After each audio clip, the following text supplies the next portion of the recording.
Let's speak now to Barak, Senior Research Fellow at the Henry Jackson Society and a former Middle East Fellow at the Royal United Services Institute. What's your analysis of this hiccup, as it were? The question is, does Hamas receive greater respite? It had in the agreement a number of days that that Israel would cease operations in Gaza.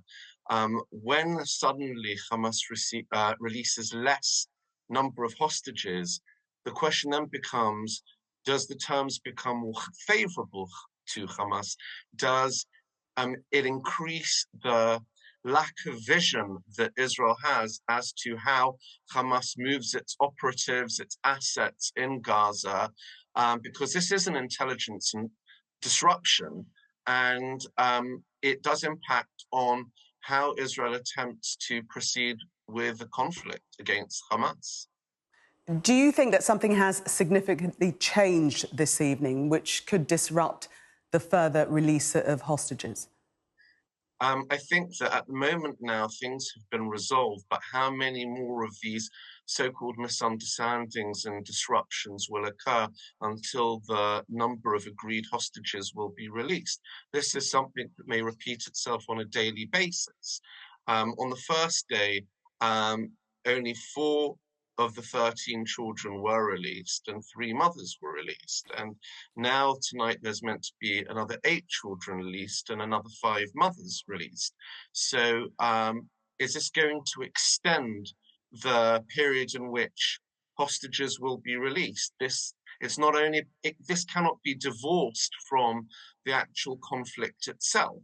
And this can actually, in the long term, create a greater escalation as Israel attempts to scramble to reconstitute its intelligence from scratch. This only occurred due to the fact that Israel revolutionized an integrated approach to warfare that placed an enormous amount of pressure on Hamas.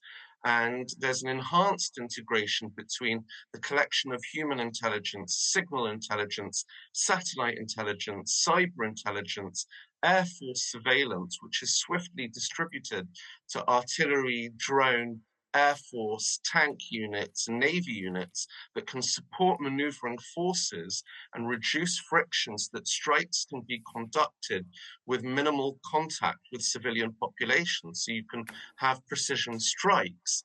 Now, what this does is this disrupts all that, and it can actually lead to, in the long term, greater collateral damage.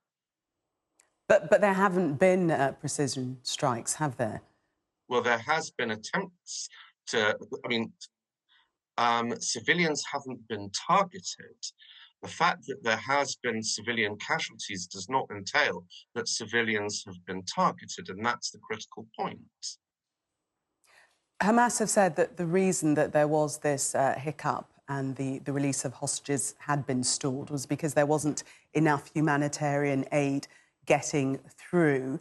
The IDF had said that they've upheld their part of the bargain. So what are we to believe? Is there another reason why there's been this hiccup? Look, Qatar and America have been very, very frustrated with Hamas for not upholding their end of the bargain. We don't also know, I was just speaking beforehand about the intelligence disruption, which impacts on combat. We don't know what's happening now with the humanitarian deliveries to Gaza. We don't know in whose hands this is falling into. Does this go into Hamas's hands in order to prolong the conflict? Is this going to NGOs on the ground to benefit civilians directly? This is something that we don't have a clue about. Barak, thank you very much for speaking to us and sharing your expertise. Thank you. Thank you.